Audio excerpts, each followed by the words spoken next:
Okey, kita nak sambung pula tentang ciri-ciri dan juga jenis kelenjar. Manusia mempunyai 5 kelenjar, tapi kita akan belajar 6 jenis kelenjar sebab satu untuk lelaki, satu untuk perempuan. So, yang pertama, kelenjar yang kita akan pelajari adalah kelenjar pituitari. Okey, apa itu kelenjar pituitari? Kelenjar pituitari dia ni terletak di bawah cerebrum. Okey, di otak atas tu, kelenjar ini juga dikenali juga sebagai kelenjar induk kerana dia menghasilkan hormon yang mengawal keseluruhan kelenjar endokrin yang lain. Maksudnya, kelenjar pituitari ini adalah kelenjar yang paling penting sekali. Okey, dalam kelenjar endokrin terdapat 2 jenis hormon, iaitu hormon antidiuresis atau ADH dan juga hormon pertumbuhan. Hormon ADH mengawal kuantiti air yang diserap semula oleh ginjal.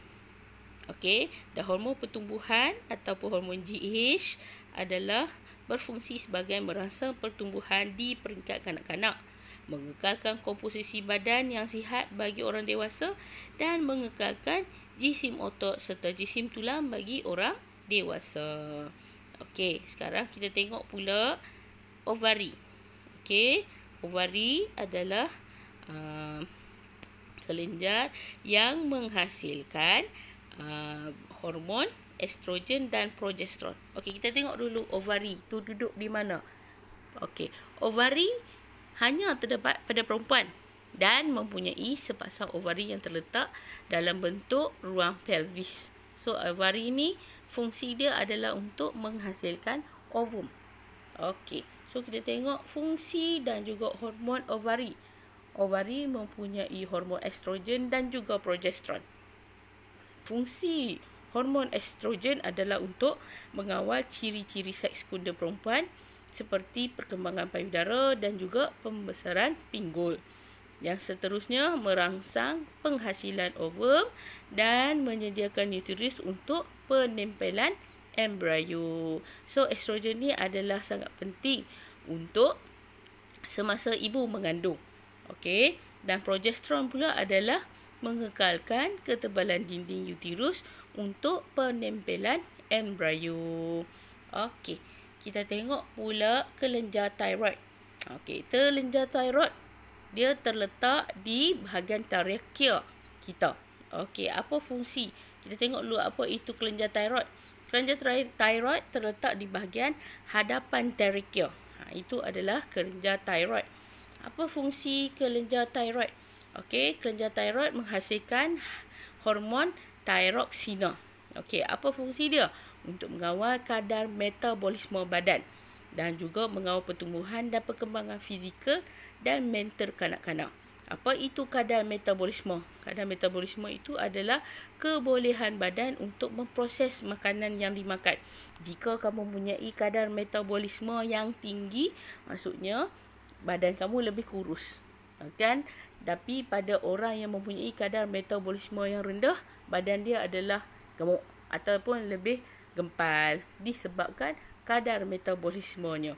Jadi saya nak kamu bagi kat saya keyword dekat sini, apakah jenis kadar metabolisme badan kamu. Okey. Seterusnya kita tengok pula kelenjar adrenal. Okey, tadi cikgu ada sebut pada awal tadi kelenjar adrenal. Okey, kelenjar adrenal ni digunakan ataupun dia ni berfungsi untuk kita punya persediaan. Okey, kita tengok dulu apa itu kelenjar adrenal. Kelenjar adrenal dia terletak di bahagian atas ginjal. Yang ada setepek warna kuning tu, itu dikenali sebagai kelenjar adrenal. Pun tak ada ductus ya. Yang lain tu yang kita tengok biru dengan merah, itu sebenarnya adalah salur darah sahaja. Okey, so kita tengok apa itu fungsi kelenjar adrenal. Kelenjar adrenal dia menghasilkan hormon adrenalina.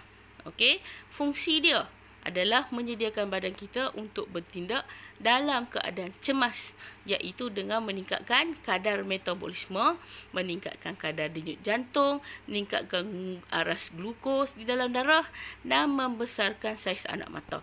Jadi, apabila kamu dalam keadaan ketakutan, badan kamu akan mula bersedia. Dirembes oleh hormon adrenal, jadi kamu akan meningkatkan kadar metabolisme. Okey, badan kamu akan bersedia, dipanaskan, kadar jantung kamu juga akan jadi cepat dan laju. Sebab apa? Sebab kita nak pump oksigen dengan lebih tinggi. Lepas tu aras glukos pula akan jadi semakin meningkat. Maksudnya glukos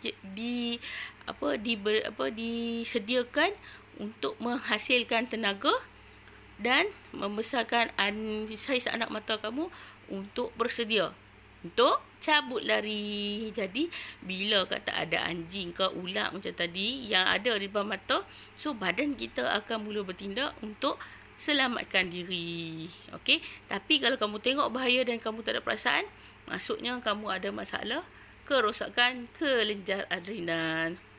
Okey, seterusnya kita tengok pula kelenjar pankreas. Kelenjar pankreas dia berada di mana? Terletak di belakang perut. Okey, di belakang perut kamu. Apa itu fungsi pankreas? Pankreas menghasilkan hormon insulin. Okey, hormon insulin ini berfungsi untuk mengawal arus glukosa di dalam darah dengan menukar glukosa yang berlebihan kepada glikagon untuk disimpan di dalam hati. Jadi kat sini, kalau aras gula tu tak dapat dikawal oleh insulin, kita akan dapat penyakit kencing manis. Okey. So, yang seterusnya dan yang terakhir adalah testis. Ini adalah hormon untuk budak lelaki sahaja. So, ini bentuk dia.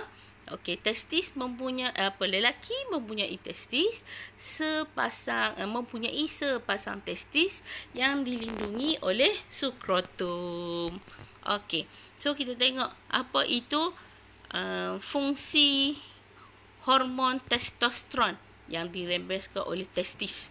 Okey, fungsi dia yang pertama mengawal perkembangan ciri-ciri seks kunder lelaki seperti suara yang garau dan pertumbuhan misai. Selain itu juga hormon ini juga merangsang penghasilan sperma. Jadi kalau kamu mempunyai masalah merembesan hormon testosteron yang rendah, mungkin juga boleh menyebabkan kemandulan. Sekian, terima kasih untuk hari ini.